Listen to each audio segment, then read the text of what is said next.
नमस्कार, मैं सत्येंद्र कुमार और आज बात करेंगे एक ऐसे शख्स की जो हमेशा हर मुद्दों पर बेबाकी से अपनी बात रखते थे। कई बार उन्हें राज्यसभा से सस्पेंड किया गया, कई बार उन्हें राजनीतिक तौर पर राजनीतिक साजिशों के तहत उन पर हमला किया गया, उन्हें गिरफ्तारी किया गया। लेकिन एक ऐसा वक्त आया जब उन्हें ईडी ने गिरफ्तार कर लिया। हम बात कर रहे हैं आम आदमी पार्टी के कद्दावर नेता और राज्यसभा सांसद संजय सिंह के बारे में। संजय सिंह को आज सुप्रीम कोर्ट से जमानत मिल गई।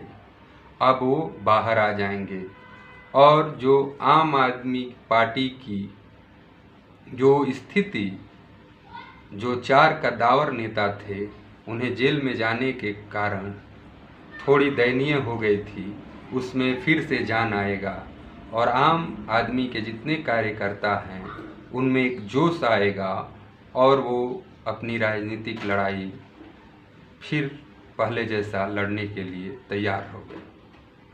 तो आज बात करते हैं कि संजय सिंह को आखिर ईडी ने क्यों जेल में बंद किया और ईडी क्या 6 महीने से अधिक समय हो जाने के बावजूद भी साबित नहीं कर पाई कि उन पर आरोप क्या थे। तो चलिए बात करते हैं।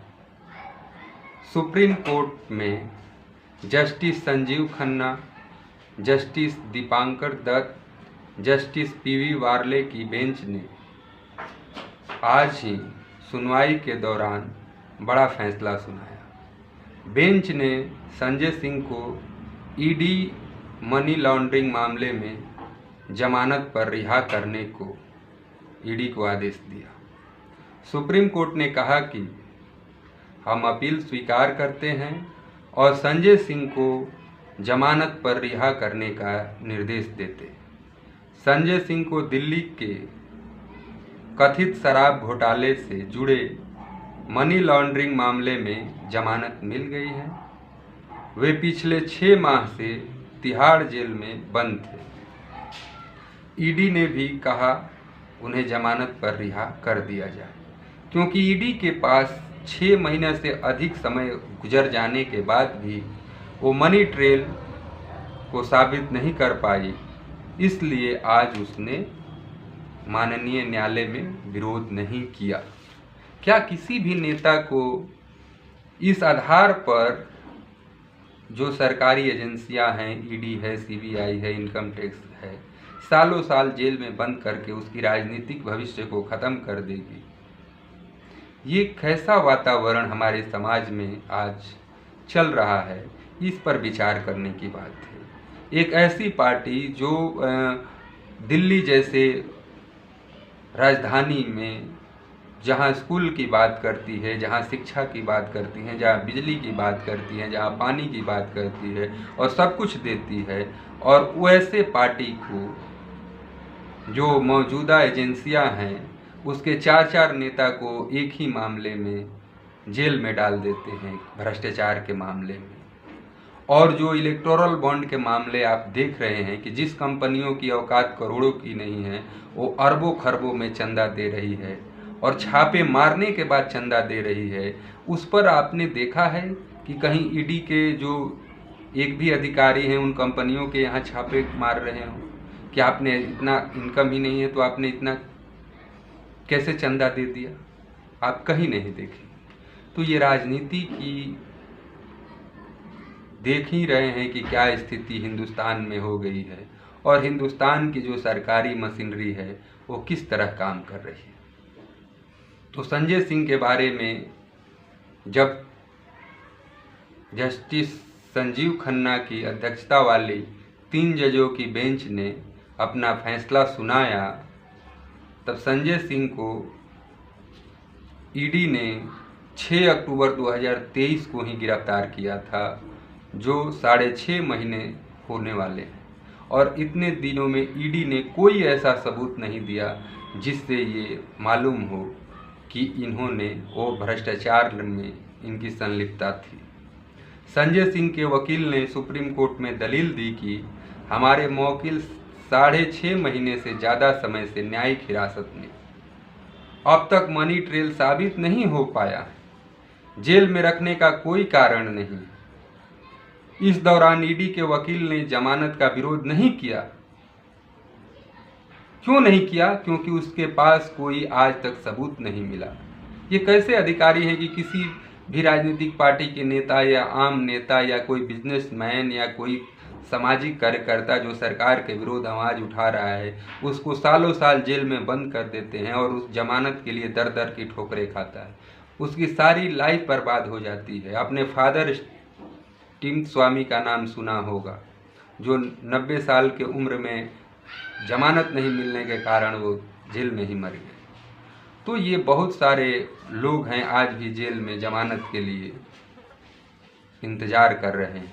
अब न्यायालय का क्या फैसला है उन कैदियों के बारे में, ये तो देखने की बात है। इस दौरान ईडी के वकील जमानत का विरोध नहीं किए।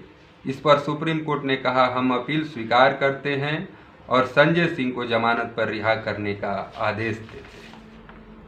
सुनवाई के दौरान ईडी ने कहा कि वो राजनीतिक व्यक्ति हैं, ऐसे में उनकी बयानबाजी पर रोक लगाई जानी चाहिए। निकलेंगे तो फिर वही बयानबाजी करेंगे जिसके लिए वो मशहूर हैं, हर मुद्दों पर खुल के बात करते हैं।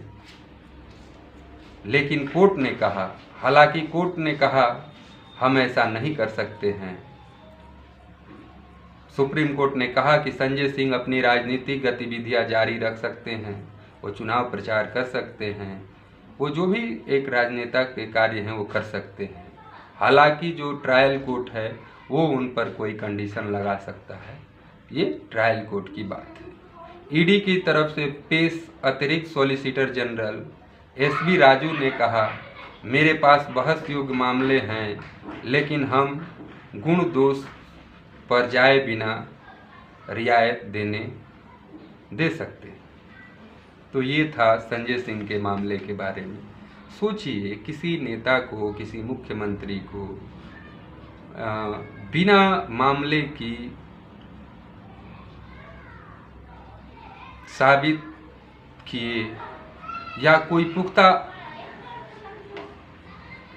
साक्ष्य नहीं होने के कारण भी, चाहे वो झारखंड के मुख्यमंत्री हेमंत सोरेन हो, चाहे अरविंद केजरीवाल हो, चाहे आम आदमी पार्टी के ही सत्येंद्र जैन हो, मनीष सिसोदिया हो, संजय सिंह हो, ये कैसे जो हमारी संस्थाएं हैं वो सालों साल नेताओं को या जो भी सामाजिक कार्यकर्ता हैं उनको जेल में बंद कर देती है और उन अधिकारियों पर कोई कार्रवाई नहीं होती है।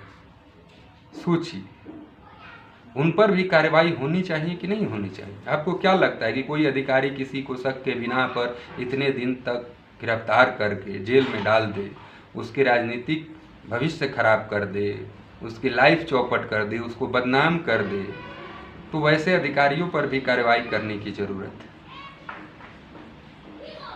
तो आज इतना ही, और संजय सिंह के संबंधित कुछ जानकारी मिलेगी तो हम अगले वीडियो में ज़रूर अपडेट करेंगे। तब तक के लिए नमस्कार।